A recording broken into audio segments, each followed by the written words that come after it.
My name is Ashley Carter, and at 34 years old, I never thought I'd be dragged into a war over the ranch house my mother left me, a place meant for peace, not betrayal. That Friday night at our family dinner, the talk turned to a big trip, and my stepmother locked eyes with me, her voice cutting like a blade. "Stay home, you useless," she sneered. "This trip is for real family." The table froze, but I didn't flinch or argue. I clapped slowly, 3 sharp claps that rang out, stood up, and walked out, leaving their stunned faces behind. They thought I'd just take it like always. Before I get to my story, I want to know what time and what city you're listening in. I'm happy to know how far my story has spread. 2 days later, an email lit up my phone, one my father never meant for me to see. Line by line, their secret plan unfolded, and with every word, my chest tightened. It wasn't just about a ranch house in Texas, it was about erasing me. I didn't delete it. I didn't reply. I only smiled because they had no idea what was coming next. Growing up, life felt straightforward and warm. My mother, Heather, was the center of it all, my closest confidant, the one who taught me everything from riding bikes to handling tough days. We spent endless summers at our ranch house in Texas, a property passed down through her family for generations. The wide open fields stretched out under big skies, with the sound of wind rustling through the grass and distant cattle lowing in the background. My father, Brian, was frequently caught up in his accounting work, but when he made time to join us, those moments turned special. We'd grill burgers on the porch or watch sunsets from the hilltop. Everything shifted when I turned 15. Heather got diagnosed with a serious illness, and it progressed fast. In just 7 months, she was gone, leaving a hole that swallowed our world. The ranch house, once full of her laughter, now felt empty and silent. Brian and I stumbled through the grief, barely talking, each trapped in our own sorrow. I'd hide in my room, flipping through old photos of Heather and me on horseback at the ranch, holding on to those images as if they could bring her back. Only 5 months after Heather passed, Brian brought home Kimberly. She was confident, with a sharp way of speaking that always seemed to command the room. "I've been seeing your father," she said at our first awkward dinner together, as if it was the most normal thing. I stared at my plate, pushing food around, the pain still too fresh, but Brian looked a bit brighter, so I tried to accept it. Soon after, Kimberly moved in with her son Ryan, who was 13, then quiet but quick to follow her lead. I made real efforts to make it work. I helped Ryan set up his bike in the garage, showed him how to adjust the seat so he could ride around the neighborhood. We even spent an afternoon throwing a football, and for a moment it felt like we might blend into something resembling family. But Kimberly had different ideas. The exclusion started small but built up. She'd plan outings to the mall with Ryan and leave me out, saying it was just a quick errand. Family game nights happened on evenings. I had my part-time shift at the local bookstore, and when I'd ask why, she'd smile and say, "We didn't want to bother you with your schedule." It got worse over time. Kimberly would whisper with Brian in the kitchen, and when I walked in, they'd switch topics abruptly. Just adult talk, she'd dismiss with a wave. 3 months into dating Brian, they got married in a simple courthouse ceremony. I stood there trying to support him, but inside it felt like Heather was being wiped away. Brian didn't see the shifts happening. When I mentioned feeling left out, he'd sigh and say, "Ashley, give it time. Kimberly's trying to pull us all together. You have to try too." No matter what I did, the gap widened. Kimberly started calling Ryan the kid in conversations, but always addressed me by name like I was some distant relative. The ranch house became my only refuge during those high school years. In her will, Heather had left it specifically to me, with full ownership at 25, though Brian had usage rights until then. I believe she knew I'd need that tie to her, a space untouched by the changes at home. The cruelty from Kimberly wasn't always overt. One day I noticed her wearing a silver bracelet that had been Heather's, a simple chain with a small charm Heather wore every day. When I asked about it, Kimberly shrugged and said, "Your father gave it to me. It's just jewelry." But I knew it wasn't. It was one of the few pieces Heather had from her own mother. Another time she redecorated my bedroom without asking, turning it into a guest space with new curtains and removing my old posters. It needed updating, she claimed, as if my things were outdated relics. Those acts chipped away at me. I'd retreat to the ranch house on weekends, driving out to Texas to sit on the porch and remember Heather's stories about the land. Brian seemed blind to it all, always urging me to meet Kimberly halfway. But halfway felt like surrendering everything. As high school ended, I chose a college far away in California, limiting visits to holidays when Kimberly was out of town. My bond with Brian grew. Strained calls were short, surface-level chats about weather or work. By 25, I had my degree and started as a graphic designer in Seattle, building a small portfolio of clients. The ranch house transferred fully to me, but I let Brian handle some upkeep costs since I was just starting out. I thought time might soften things, so I invited him to visit alone, attended Ryan's high school graduation, even helped him pick out dorm supplies for college. It seemed like progress, but deep down the old patterns lingered. The family dinner that Friday shattered any illusion. Kimberly's words weren't new, but saying them out loud at the table crossed a line. Walking out, I felt a mix of hurt and resolve. 2 days later, that email confirmed what I'd suspected. They were claiming the ranch as their own. But as I read it, a plan formed. This wasn't ending with me backing down. The distance between me and Dad grew wider every year. Kimberly's subtle exclusions had become a way of life, and I learned to live with it, retreating to the ranch house whenever I could. That Texas property with its sprawling fields and quiet hilltop was my lifeline, a gift Mom had left me in her will to be fully mine at 25. She'd made it clear it was my inheritance, my connection to her, though Dad had usage rights until I came of age. I think she knew I'd need a place to feel whole again. After high school, I moved to California for college, putting as much space as possible between me and Kimberly's control. I studied graphic design, throwing myself into art to fill the void Mom left. By 25, I'd settled in Seattle, building a small studio with clients who loved my work, logos, branding, websites.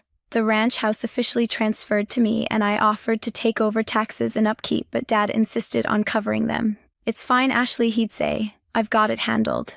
I let it go, thinking it was his way of staying connected. Over the years, I tried to mend things with Dad. I invited him to visit me in Seattle, just the two of us, for coffee or a walk by the waterfront. I showed up to Ryan's high school graduation, even helped him pick out a desk for his dorm when he started college. I thought we were making progress, that maybe we could move past the tension of our blended family. But Kimberly's grip never loosened. She'd tag along on visits, steering conversations, or plan family events on days I worked. Ryan, always loyal to her, started calling the ranch house our family spot on social media, posting photos of him riding ATVs there as if I didn't exist. That Sunday after the dinner, when I saw Dad's email about their secret plan to use the ranch house, something snapped. It wasn't just about being left out of a trip. It was about them claiming what was mine, rewriting my history with Mom. I forwarded the email to my best friend Megan, who'd known me since college. "This is beyond low," she texted back. "You need to dig deeper. What else are they hiding?" Her words lit a spark. I called my lawyer, Lisa Reynolds, who'd helped me with contracts for my design business. "Ashley, I'll pull the deed and check everything," Lisa said. "Send me that email." By Monday, Lisa had news. The ranch house was undeniably mine, transferred cleanly at 25, just as Mom's will stated, but she'd found something else: court records from 9 years ago when I was 25 and just starting my career. Kimberly had tried to contest the will, claiming the ranch should be a family asset since Dad had paid taxes during my college years. The challenge failed. Mom's will was ironclad, but the fact that Kimberly had gone behind my back without a word to me felt like a punch. Lisa kept digging and called me Tuesday morning. "There's more," she said, her voice tight. "I found correspondence between Kimberly and a real estate broker. She's been inquiring about selling the ranch house recently." I sat at my desk staring at my laptop, trying to process it. Selling my ranch house. The place where Mom taught me to braid wildflowers, where we'd sit under the stars. I asked Lisa to send me everything. That afternoon, a file landed in my inbox from the broker, forwarded by Lisa. It included emails from Kimberly dated just weeks ago, asking for evaluation and listing options. She'd claimed to be the primary caretaker of the property, even attaching a forged document with what looked like my signature, transferring partial ownership to her. My hands shook as I read it. This wasn't just exclusion, it was fraud. Megan came over that evening and we went through the emails together. "She's desperate," Megan pointed out. "Look at the dates, she's been pushing this since last month." We cross-checked online and Megan found a public record showing Kimberly had racked up $60,000 in credit card debt under Dad's business name. That explained the rush to sell. Kimberly needed cash, and my ranch house was her ticket. "She's been playing a long game," Megan said. "Contesting the will years ago, now this, you can't let her get away with it." I nodded, my mind racing. The ranch wasn't just land. It was Mom's legacy, my anchor. Kimberly wasn't just trying to use it for a vacation, she was trying to steal it entirely. I told Lisa to prepare a legal strategy, something that would stop Kimberly cold. "We can file for a cease and desist and start building a fraud case," Lisa said, "but you'll need more evidence to make it stick." That's when I reached out to Steve Parker, a private security consultant I'd worked with on a client project. "I need you to look into Kimberly's financial moves," I told him. anything tied to the ranch or Dad's business. By Wednesday, Steve had initial findings. Kimberly's been moving money around, he said. Small transfers from your father's company account to an offshore one. It's subtle, but it's there. He promised to dig deeper and check for other red flags like whether Ryan was involved. Meanwhile, I drove to the ranch house that night needing to see it for myself. The fields were overgrown, the barn's paint peeling. Kimberly's caretaking was a lie. Inside, I found Mom's old photo frames gone, replaced with generic art prints. It felt like another erasure. I wasn't just going to protect the ranch. I was going to make sure Kimberly faced the consequences of her schemes.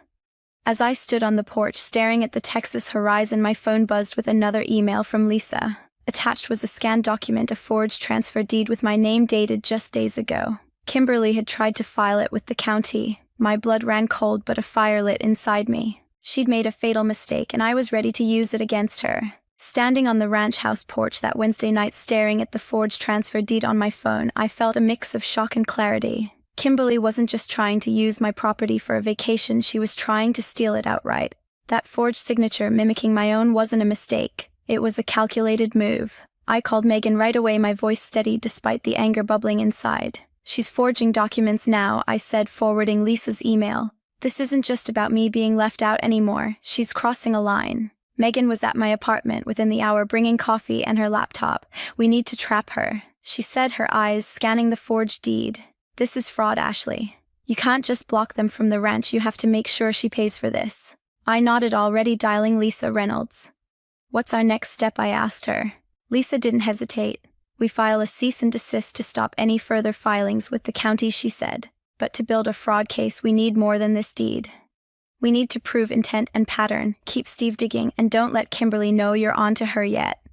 I reached out to Steve Parker again, the private security consultant who'd already uncovered Kimberly's shady transfers. Can you look deeper into her financial moves? I asked. Anything tied to my dad's company or the ranch. I need everything you can find. Steve agreed, promising to check bank records, public filings, and even Kimberly's personal accounts for red flags. If she's moving money, there'll be a trail, he said. And if her son Ryan's involved, I'll find that too. By Thursday morning, Lisa called with an update. I checked the county records, she said. Kimberly tried to file that forged deed last week, but it was flagged for verification because your name's on the original title. She's been calling the office daily, pushing them to process it. That news made my stomach churn.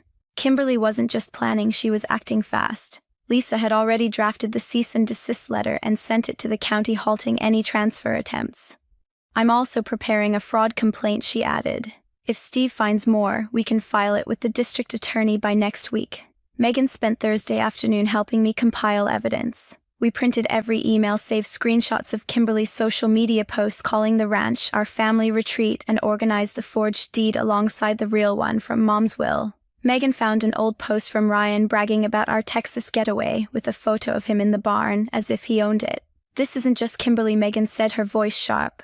Ryan's in on the narrative, acting like the ranch is theirs. That stung. Ryan wasn't just a kid anymore. He was 32, fully complicit.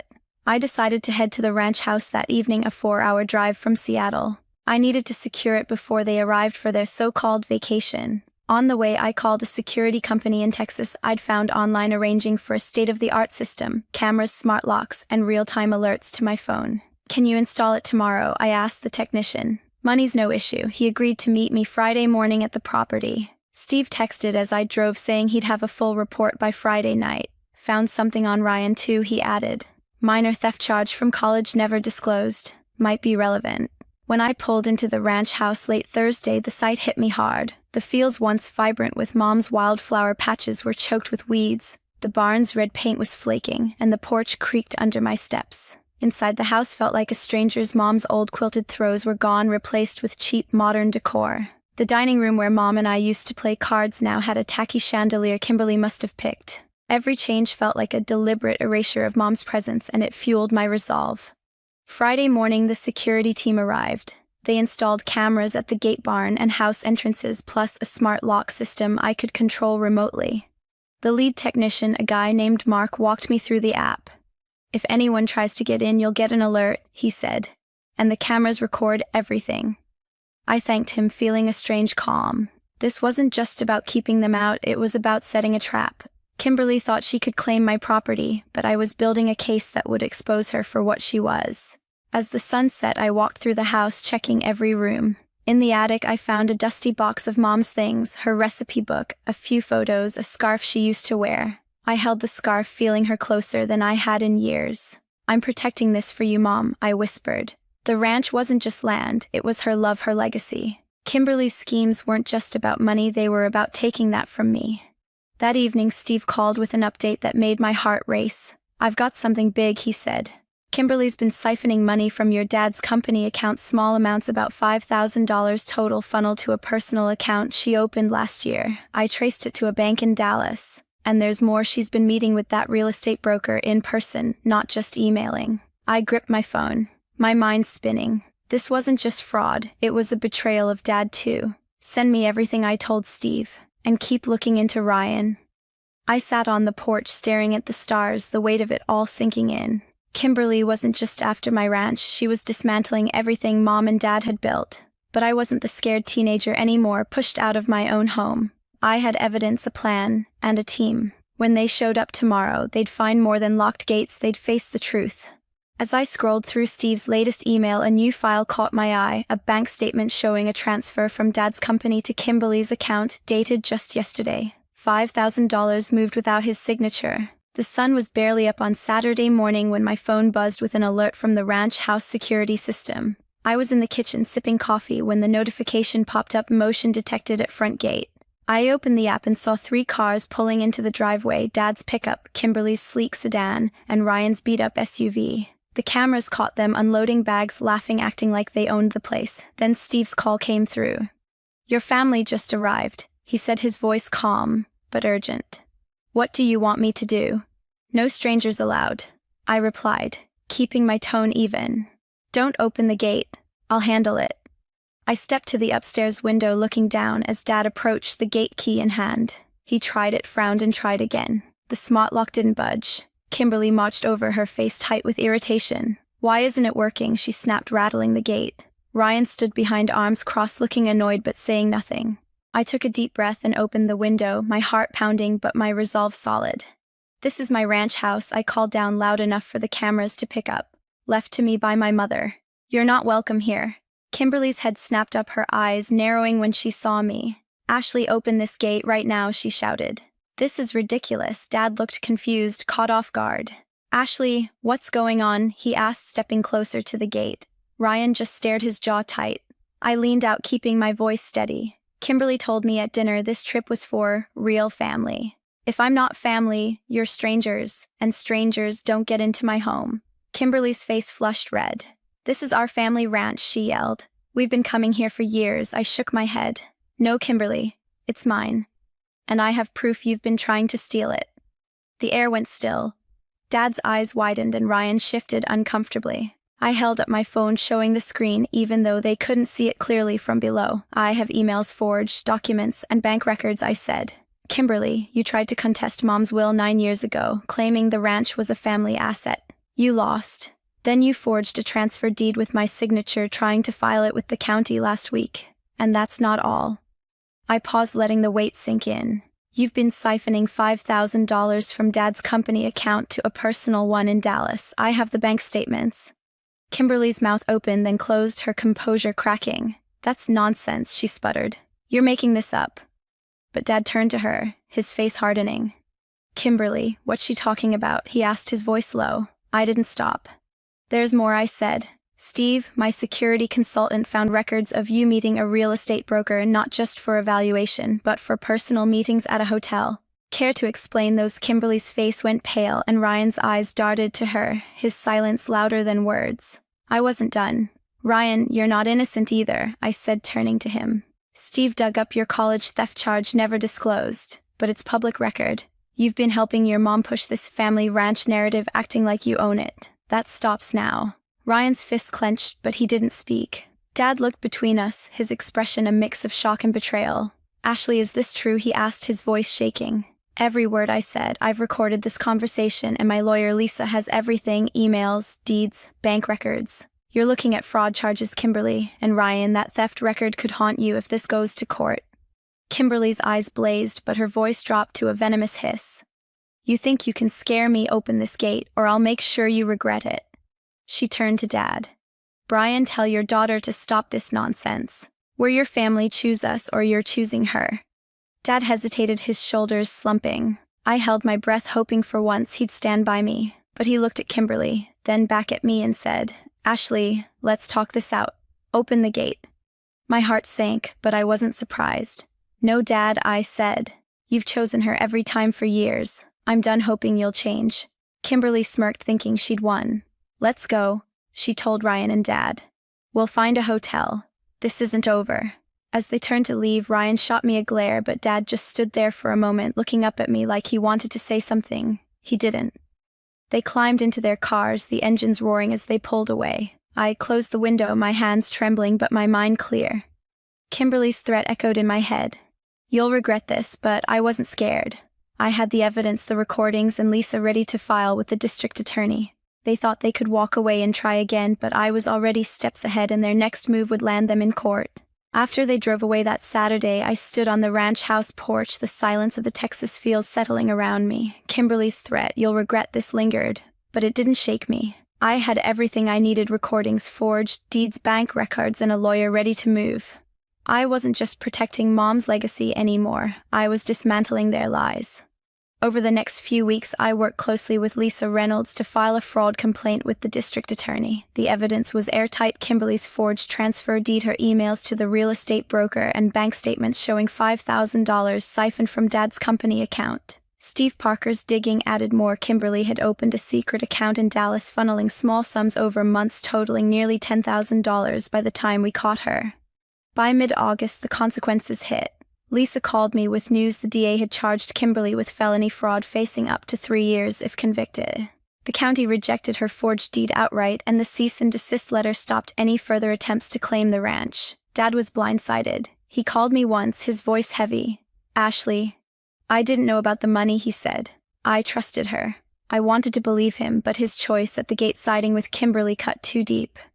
You always trusted her over me, I said quietly. I can't keep waiting for you to see the truth. That was our last call. I haven't heard from him since. Kimberly's schemes unraveled further. Steve uncovered texts between her and the broker confirming an affair that started during their meetings about the ranch. When Dad found out, it broke their marriage. By September, he filed for divorce. Texas law split their assets down the middle, but Kimberly's fraud charges tanked her credibility, and Dad walked away with less than he'd hoped, his company accounts drained by her transfers. Ryan didn't escape either. His college theft charge, buried years ago, resurfaced when Lisa included it in the fraud case as evidence of family complicity. He lost his entry-level tech job in Austin when his employer ran a background check. Ryan tried to fight back, posting online about unfair family drama and painting me as the villain. I ignored it. The truth was in the documents, and no social media rant could change that. I filed for a restraining order against Kimberly after she sent me a string of threatening texts promising to make me pay for exposing her. The judge granted it within days, citing her documented fraud and aggressive behavior. With the legal battles wrapping up, I turned my focus to the ranch house. I hired a property management company to handle maintenance, mowing the fields, repainting the barn, restoring Mom's wildflower patches. I didn't want the place to sit empty anymore. Inspired by my design work, I transformed it into a sanctuary business, a retreat for creatives with studios for painting, writing, and photography. By October, I had my first bookings through a rental platform, and the ranch hummed with life again, just like when Mom was here. Sitting in the barn one evening, surrounded by the soft glow of string lights I'd hung for guests, I felt a peace I hadn't known in years. The ranch was mine, not just legally, but in spirit, a living tribute to Mom's love. I'd lost Dad and Ryan to Kimberly's lies, but I'd gained something more: control over my own story. I learned that family isn't about blood or obligation, it's about respect and trust. Sometimes cutting ties is the only way to protect what matters most. I'd spent years trying to fit into a family that pushed me out, but no more. If I could go back, I'd tell myself to check the deeds sooner, to question the silences, to trust my instincts when Kimberly started erasing Mom's memory. Don't let sentiment blind you to the truth. Verify everything, especially when it comes to family and property. I hope my story resonates with you. If you've ever had to fight for what's yours or cut ties to protect your peace, know you're not alone. Take it from me. Setting boundaries isn't selfish, it's survival. Guard your legacy, check your documents, and don't let anyone rewrite your story. Thank you for listening to mine. If this hit home, please like, subscribe, and share your own experiences in the comments. I'd love to hear how you stood up for yourself.